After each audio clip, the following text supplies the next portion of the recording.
여러분 안녕하십니까? 화요일 밤 KBS 아메리카 뉴스입니다. 오늘은 미국 역사상 최악의 폭동으로 기록되고 있는 와츠 폭동이 발생한 지 50주년이 되는 날입니다. 때마침 이젤 포드 총격 사망 사건도 1주년을 맞으면서 LA 곳곳에서 추모 시위 집회가 열리고 있어 치안 당국이 긴장하고 있습니다. 윤범수 기자입니다. 1965년 8월 11일 저녁 7시경 사우스 LA 지역에서 흑인 난폭 운전자를 검거하던 경찰에게 가족과 이웃 주민들이 거세게 항의하고 이후 증원된 경찰과 주민들이 대치하면서 미 역사상 최악의 폭동이 벌어집니다. 사망자만 34명, 당시 재산 피해만 4억 달러에 달했습니다. 경제 화랑 속 소외된 흑인 인권에 대한 불만이 최고조에 달했던 시대적 배경 속에 이 폭동은 이후 미국 내 수많은 폭동들의 효시가 되고 말았습니다. 당시 가장 큰 피해를 입었던 유대인들이 떠나고 한인들이 피해 지역에 코리아타운을 세웠습니다. 그리고 27년 후 같은 자리에서 또다시 LA 폭동이 발생하며 한인들은 직접적인 피해자가 됐습니다. As opposed to what happened in 65 as we commemorate the Watts riots, there's a whole different business dynamic occurring in the community in terms of who owned the businesses, who partnered since then to address the core issues that happened in 92. And then going forward, what you'll see is the shift in terms of policing. 와츠 폭동 이후 50년을 맞은 오늘은 또 경찰 총격에 숨진 이젤 포드 총격 사건이 발생한 지 꼭 1년이 되는 날이기도 합니다. 오늘 하루 LA 곳곳에서는 크고 작은 집회와 시위가 벌어졌습니다. People using body cameras, those things have not driven down the amount of force that our people are experiencing. In fact, excessive force and lethal force is up from last year. And so it's hard to say what has changed. And in fact, we think more has to stop and more has to change. 반면 와츠 폭동 50주년을 맞아 한인타운에서는 당시와 지금을 재조명하는 의미 있는 자리도 마련됐습니다. 미래의 치안이라는 주제로 열린 커뮤니티 포럼에는 백악관과 법무부, LA 경찰국 관계자들이 참석해 지난 50년 동안 달라진 시대상과 인권의식, 변화한 경찰의 치안 유지 활동에 대한 의견을 나눴습니다. 1965 riots, this is a completely different police department than it was even just a few years ago. Right now, we match basically in every category, demographically, the men and women of the police department match the communities we serve. 한편 와츠 폭동 50주년을 맞아 LA시 경찰국과 카운티 셰리프 등 관계 치안 당국은 오늘 하루 비상에 들어갔습니다. 앞서 소요 사태 1주년을 맞은 미주리주 퍼거슨시에서 어제 또다시 폭력 사태가 발생한 만큼 비슷한 소요가 LA에서도 발생할 가능성에 대해 긴장의 끈을 놓지 않고 있습니다. KBS 뉴스 윤범수입니다. 서부 해안을 통해 마약을 밀수하려다 적발되는 사례가 급증하고 있습니다. 연방수사국은 최근 10개월간 압수된 코케인의 양이 지난 3년간 압수된 양을 넘어선 것으로 조사됐다고 밝혔습니다. 보도에 노수국 기자입니다. 일반 화물로 가장한 코케인이 배에서 내려집니다. 모두 중남미에서부터 밀수를 시도하다 압수된 마약입니다. 올해 해양경비대에 의해 적발된 코케인의 무게만 11만 9천 파운드, 시가로는 약 18억 달러. 지난 3년간 압수된 코케인을 다 합친 것보다 많은 양입니다. We've had significant offloads in the last several months. Today you will see an offload of over 32 metric tons of pure, uncut cocaine, the largest drug offload in U.S. history. The wholesale value alone exceeds $1 billion. 이처럼 태평양 연안을 통해 마약 밀매가 성행하는 이유는 중남미 지역에서 육로를 이용해 마약을 운반하는 것보다 단속에 걸릴 확률이 훨씬 적기 때문입니다.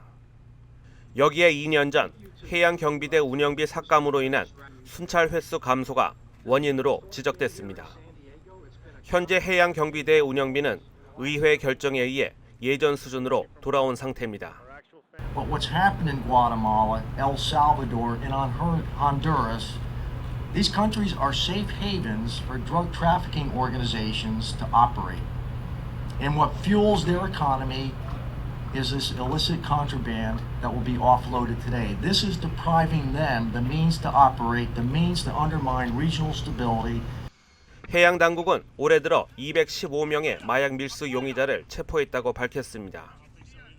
한편 멕시코 마약왕 호아킨 구스만이 마약 밀매에 군용 잠수함을 동원했을 수도 있다는 의혹이 불거지면서 군 고위 관계자와 내통했는지에 대한 사실 여부 또한 관심을 끌고 있습니다.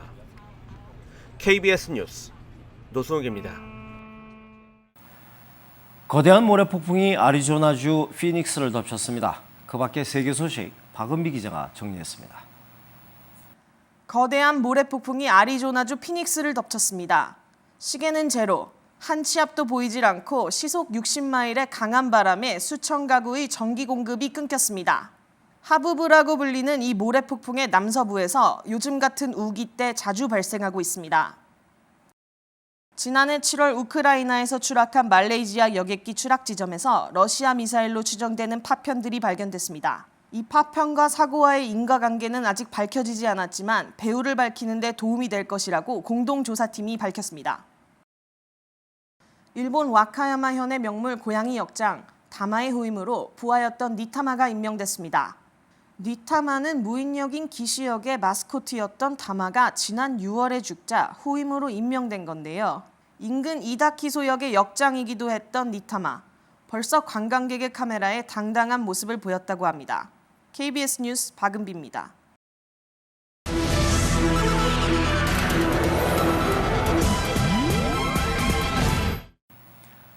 중국의 전격적인 위안화 평가 절하에 미국의 증시가 큰 폭으로 내렸습니다.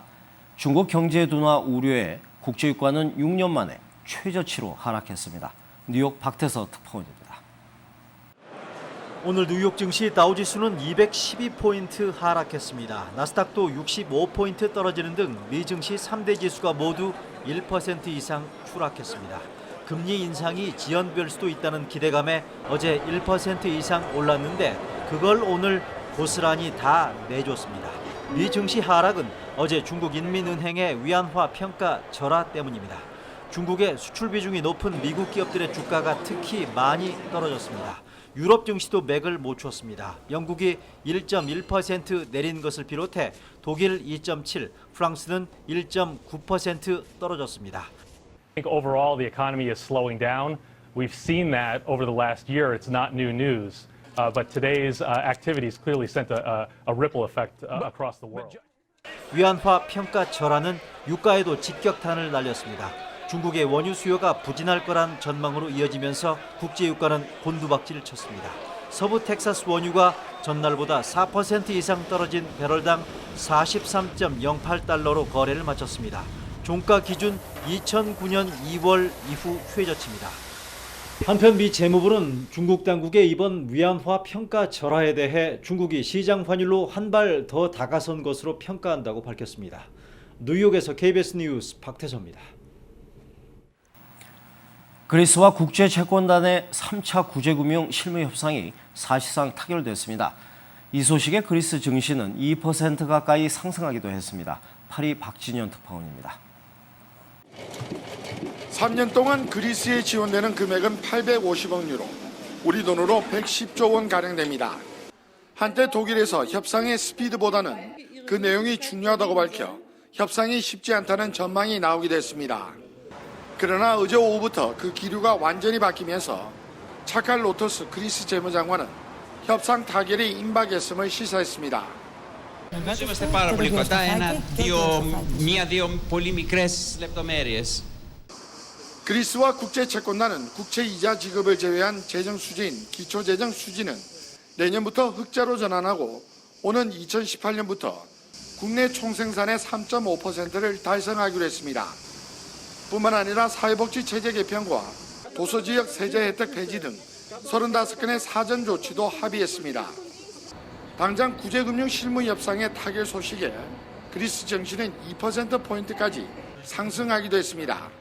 Η ελληνική χρηματιστηριακή αγορά μετά την επίτευξη σήμερα το πρωί της συμφωνίας με τους εταίρους κινείται ανωδικά. Αυτή τη στιγμή είναι γύρω στο 2% πάνω με ένα τζίρο περιορισμένο με ένα αυξημένο σχέση με τη χθεσινή ημέρα.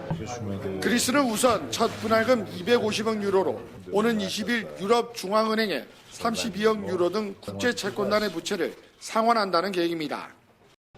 그리스 정부는 이르면 내일 의회에 새로운 구제금융안을 상정한다는 계획인데 별다른 변수가 없는 한 의회 통과는 무난할 것으로 보입니다. 한때 유로존의 생태계를 위협했던 그리스 위기는 일단 봉합되는 분위기입니다. 파리에서 KBS 뉴스 박진현입니다. 북한이 영변 핵시설 내에서 우라늄 농축을 위한 원심 분리기를 가동하고 있다는 분석이 제기됐습니다. 북한이 핵무기 제조에 속도를 내고 있는 거 아니냐, 이런 우려가 제기되고 있습니다. 런던 김덕원 특파원입니다. 영국의 군사정보 분석업체가 공개한 북한 영변의 위성 사진입니다. 핵무기의 원료인 우라늄을 추출하는 원심 분리기 시설이 있는 곳입니다. 지난 1월 두 개의 건물 가운데 아래쪽 지붕 위에 쌓여있던 눈이 일부 녹아내렸습니다. 그러나 한 달 뒤 변화가 두드러졌습니다. 아래 건물에 쌓여있던 눈의 절반이 녹아내린 데 이어 바로 윗건물의 눈도 녹기 시작했습니다.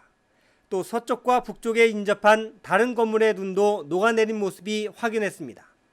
건물의 열로 눈이 녹아내리고 있는 가운데 그 면적이 점점 커진 점으로 미뤄 건물 내부에 설치된 원심 분리기가 지속적으로 가동한 것으로 보입니다. They're being melted by a source which is coming from the building.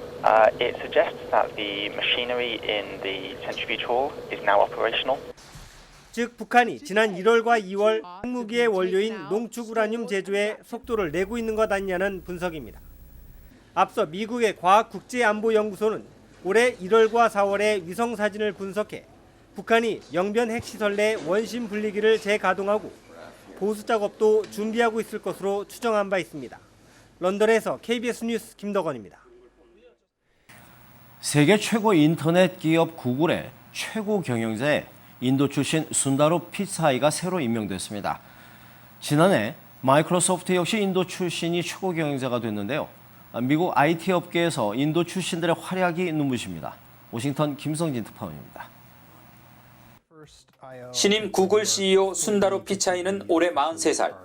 구글에서 크롬과 안드로이드 등 주요 사업 대부분을 담당하는 선임 부사장을 맡아왔습니다. Right, and so to me, always been struck by the fact that Google search worked the same if as long as you had access to computer with connectivity. 지난해 마이크로소프트 CEO가 된 사이타 나델라 역시 인도 출신입니다. 두 사람 모두 인도에서 대학까지 나온 이민 1세대라는 점에서 더욱 눈길을 끕니다.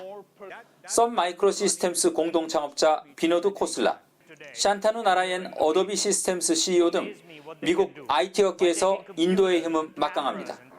IT 기업 경영자 3,000명, 실리콘밸리 창업 기업의 30%가 인도 출신입니다. 그리고 이제 그 영향력은 IT 업계를 넘어서고 있습니다. 펩시콜라 회장 인드라 누이, 시티그룹 비크람 펜디트 전 CEO, 맥킨지 컨설팅 전 대표 라자트 굽타 등 다양한 사업 분야에서 인도 출신들은 미국 주류사회 최정상에 올라서고 있습니다. 영어가 된다. 인구가 많고 신분제 굴레를 벗으려는 집념이 강하다. 여러 분석이 있지만 새삼 인도 출신들의 저력에 미국 사회에 관심이 쏠리고 있습니다. 워싱턴에서 KBS 뉴스 김성진입니다. 오늘 뉴욕 증시는 하락 마감했습니다. 원달러 환율은 1,180원 50전입니다.